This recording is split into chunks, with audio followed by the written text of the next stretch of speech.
सो दोस्तों पुष्पा इम्पॉसिबल में आप लोग देख सकते हैं कि यहाँ पर जो गणेश जी की मूर्ति है दोस्तों उसको लेकर अब यहाँ पर कादम्बरी और जुगल जी दोनों इकट्ठे एंटर हो रहे होते हैं। और ये सब देखकर मैं खुद काफी ज्यादा शॉक्ड हो गया हूँ कि आखिरकार ये कैसे हो गया, क्योंकि आप लोगों को पता है कि कादम्बरी और जुगल को यहाँ पर इतनी ज्यादा उनकी लगती है कि हर बंदा ही देखकर काफी ज्यादा परेशान हो जाता है कि आखिर इनकी सुलह किस तरह हो गई। लेकिन दोस्तों मजे की बात तो मैं अभी आपको बता देता हूँ, इनकी कोई सुलह वगैरह नहीं हुई, बल्कि यहाँ पर सिर्फ और सिर्फ जो कादम्बरी है वो अकेली गणेश जी की मूर्ति लेकर आ रही थी। तो सामने से जुगल जी आ गए और जुगल ने देखा कि यहाँ पर कादम्बरी अकेली जा रही है, तो उन्होंने ये यहाँ पर आना मुनासिब नहीं समझा, तो सोचा कि क्यों ना मैं भी कादम्बरी के साथ चलता जाऊं, क्योंकि वो भी चोल जा रही है और मैं भी चोल के अंदर जाऊंगा।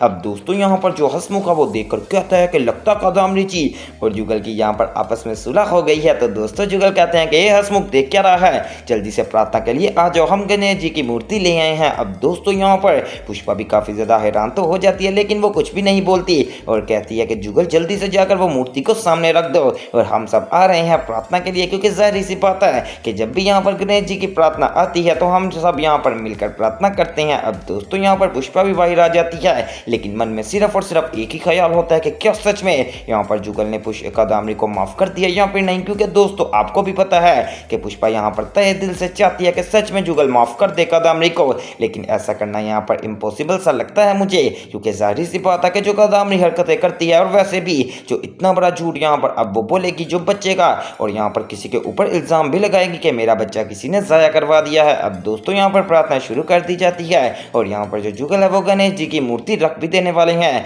जैसे वो यहाँ पर मूर्ति रखते हैं और प्रार्थना शुरू हो जाती है तो दिलीप पटेल जुगल के पास खड़ा होता है और कहता है कि हाँ भाई जुगल तूने हमें बताया ही नहीं और कादम्बरी को माफ भी कर दिया, बड़ी बात है वैसे। तो दोस्तों साथ ही यहाँ पर जुगल कहता है कि नहीं नहीं मैंने माफ नहीं किया, बस वो यहाँ पर मूर्ति लेकर आ रही थी तो मैंने सोचा कि क्यों ना यहाँ पर मैं उसके साथ ही मूर्ति लेकर आ जाऊं। इस तरह पूरे चोल के अंदर यहाँ पर एक बात भी हो जाएगी, उसकी बीवी प्रेग्नेंट है और यह अपनी बीवी के साथ खड़ा है, लेकिन मैंने सुलह वगैरह कोई भी नहीं की। दूसरी तरफ दोस्तों जो कादम्बरी है वो बहुत ही ज्यादा चतुर है, वो सोच रही होती है कि वाकई में एक जुगल लगता मेरे हो गए हैं, क्योंकि उसको भी अभी इस बात का नहीं पता। दूसरी तरफ दोस्तों अगर बात की जाए यहाँ पर पुष्पा की, तो दोस्तों पुष्पा अब दिलीप पटेल से सारी बात करती है और कॉलेज की सारी बात बता देती है कि किस तरह जो यहाँ पर जो राघव है उसकी पहले शादी हुई थी और हमें इसके बारे में पता ही नहीं था। तो दोस्तों दिलीप पटेल कहता है पुष्पा इसके बारे में इतना सोचना कैसा, जल्दी से अभी राघव को फोन कर उसको बुला ले और वो सारी बात तुझे यहाँ पर A to Z बता ही देगा।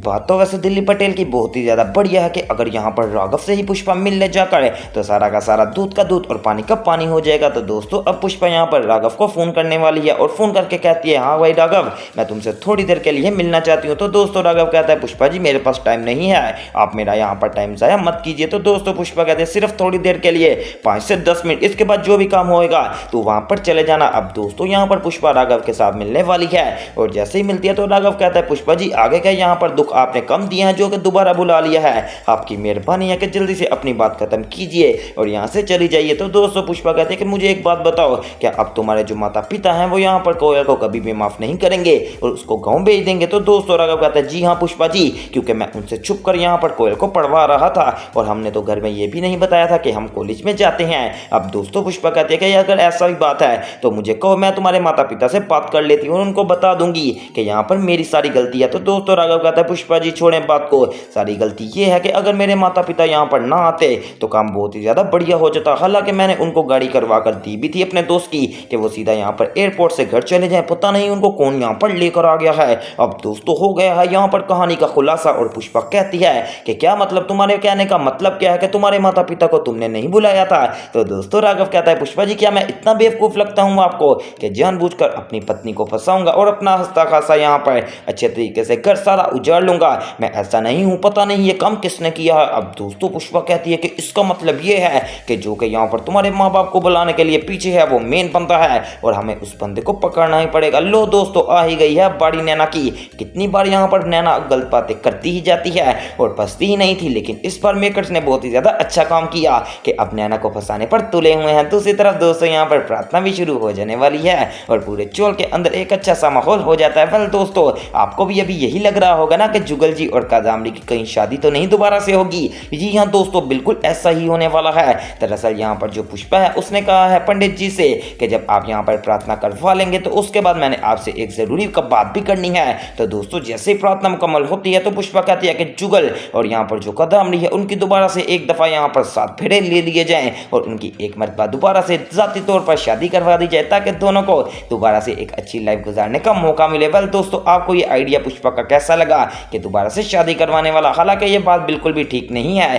लेकिन फिर भी पुष्पा सिर्फ और सिर्फ इसलिए कर रही है क्योंकि कादम्बरी का बेबी होने वाला है, झूठ मूठ का, क्योंकि बाकी सबको तो यही है ना कि सच में बेबी होने वाला है। और पुष्पा सोच रही है कि क्यों ना जैसे ही बेबी हो तो जुगल अपनी दोबारा से अच्छे तरीके से लाइफ गुजारे, वो भी कादम्बरी के साथ। तो ये देखना चाहती है पुष्पा। इस वजह से पुष्पा ने यहाँ पर पंडित जी से बात भी कर ली। वेल दोस्तों, आप मुझे कमेंट्स में अपनी राय बताएं, क्या इनकी दोबारा से शादी करवा देनी चाहिए?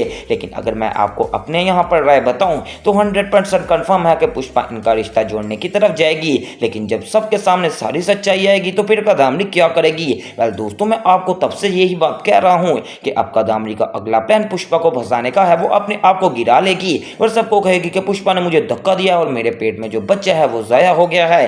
तो ये सारा इल्जाम किसके ऊपर आएगा? अकेली पुष्पा के ऊपर। अगर सच में ये सब हो गया तो बहुत ही ज्यादा काम खराब हो जाएगा, क्योंकि ऐसा नहीं होना चाहिए। बेचारी पुष्पा तो उनकी मदद ही कर रही है, लेकिन आपको पता है कि कादम्बरी एक सांप है, उसके साथ जितना भी भला कर लो उसकी यहाँ पर फितरत में डसना ही लिखा है और वो बिल्कुल इसी तरह दोबारा से करेगी और अब पुष्पा को डस भी लेगी। अब दोस्तों, मैं आपको बताता हूँ कि यहाँ पर जुगल कुछ ज्यादा ही साइड क्यों लेना शुरू हो गया है यहाँ पर कादम्बरी की, क्योंकि आपको याद होगा कि यहाँ पर जो कादम्बरी है उसने कल वाले एपिसोड में जानबूझकर गाड़ी के आगे आने का ड्रामा किया था और जुगल बेचारा जो कि कादम्बरी को बचाने नहीं बल्कि अपने बच्चे को बचाने के लिए आगे बढ़ जाता है और कादम्बरी का हाथ पकड़कर उसको एक तरफ कर देता है। अब दोस्तों, जब जुगल एक तरफ करता है तो कादम्बरी के ज़हन में ये बात बैठ जाती है कि लगता है जुगल जी मेरे से अभी भी मोहब्बत करते हैं और बस मेरे फेस पर यहाँ पर शो नहीं करवाते।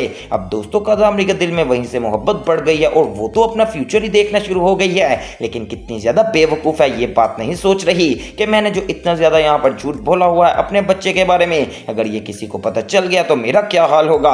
वेल दोस्तों, आपको क्या लगता है कि क्या कादम्बरी को जुगल क्या करेगा इसके साथ? मुझे कमेंट्स में अपनी अपनी राय बताएं। और अगर कादम्बरी पकड़ी गई तो इसको क्या सज़ा होनी चाहिए? मेरे ख्याल से तो यही होनी चाहिए कि सबसे बड़ी तलाक यहाँ पर बीवी की यही होती है कि उसको डाइवोर्स देनी चाहिए। और वैसे भी जो यहाँ पर कादम्बरी जैसी औरत है उसको तो थोड़ी भी देर नहीं करनी चाहिए और जल्दी से डाइवोर्स देकर फारिग किया जाए, क्योंकि जो भी औरत यहाँ पर दूसरों का घर खराब करती हो तो उसका खुद का खराब हो ही जाता है। जैसे कादम्बरी ने यहाँ पर पहले करने की कोशिश की थी, हमेशा से यहाँ पर लड़ाई करवाई। मुझे तो पता नहीं ऐसा क्यों लग रहा है कि जो प्रोफेसर शास्त्री और मोहिनी जी की भी अलग हुई है उसमें कहीं ना कहीं कादम्बरी का जरूर हाथ है, क्योंकि आपको भी इस बात का पता है कि जहाँ पर भी कोई फड्डा या फसाद होता है तो पीछे यहाँ पर कादम्बरी का हाथ जरूर होता है। मुझे तो ऐसा लग रहा है कि जैसे अभी इनकी सुलह भी नहीं हो रही उसके पीछे भी कादम्बरी का हाथ है। ये नैना जो है ये जो भी हरकतें कर रही है ये भी कादम्बरी ने ही उसे कहा है और आगे जो भी होगा वो भी यहाँ पर सब कुछ कादम्बरी करवाएगी, क्योंकि आपको पता है कि यहाँ की मास्टरमाइंड सिर्फ और सिर्फ एक ही है, कादम्बरी।